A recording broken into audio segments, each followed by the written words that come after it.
the head of Factual Entertainment and Features, because the two can be interchangeable these days anyway. Your role is to have a constant churn of conversation, face-to-face and in writing through email, with the production community. And that's an ongoing process, day in, day out, day in, day out. Every single working day, you're constantly talking to people about ideas, constantly talking to people about what you want for what slot.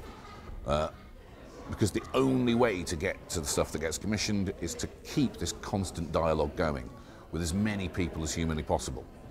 Because we only probably in the end commission 2-3% of that which is pitched to us. But it's crucial that we just keep that volume going and keep that volume going and keep seeing everybody, because something might not be quite right, but there might be a germ of an idea in there that they can work on and come back to us with. So that's the first and primary function, is to find the idea and then work it through the commissioning process. And then we look after productions as well. Once we're into production, we're in a constant dialogue as to how it's going, is there any problems.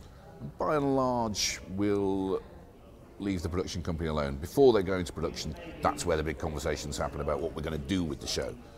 Once you're into production, by and large, we probably won't see it again until it's in post, until the first viewings. And then we view the programme, the rough cut, give them the rough notes, they take them away, come back with the fine cut. Hopefully we both reach a show that we're very happy with in the end. And that's the end of the process.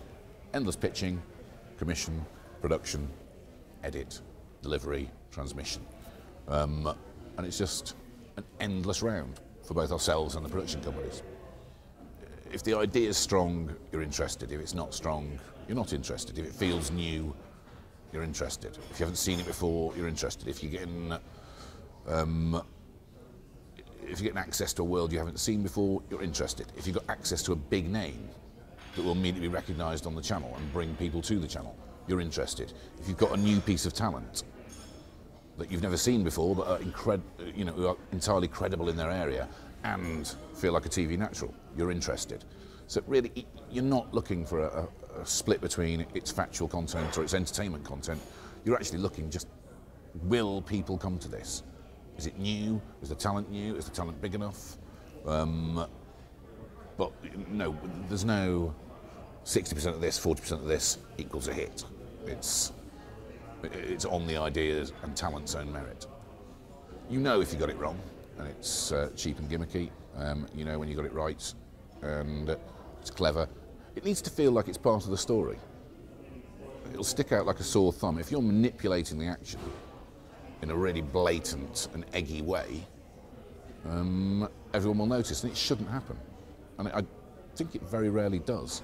I think it will get spotted. And as I say, that's part of that process, and that's probably a conversation you would have before you even go into production. How are we going to get across this hump? How are we going to get to this point? It's about the story and how it flows. And hopefully you've sorted that before you go into production.